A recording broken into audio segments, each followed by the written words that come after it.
So, hi guys, this is your Agent D once again po. Yung pinapakita ko po sa side na unit po ay si Pagsikat. Noon po ay tawag sa kanya ay si Pagsinag, ngayon po ay si Pagsikat. Meron po tayo nitong available po, ongoing construction sa Muson Naik. Yan po. Meron po siyang 36 square meters floor area and 46 square meters lot area. Yan. PM lang po kayo sa mga interested po. May mga free tripping po kami kinakandak. Yan. So, ayun po. Wala po itong down payment, walang equity.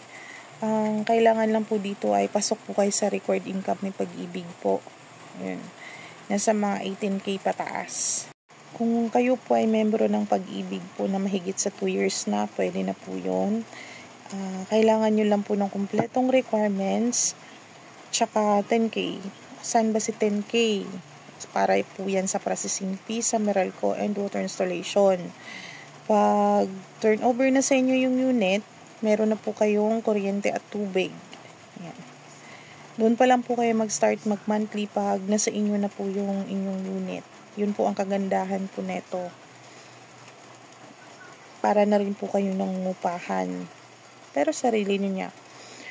30 years to pay po siya. Sa karagdagan detalye po, mag-PM lang po kayo sa akin sa provided ko pong number dito po sa TikTok. Thank you.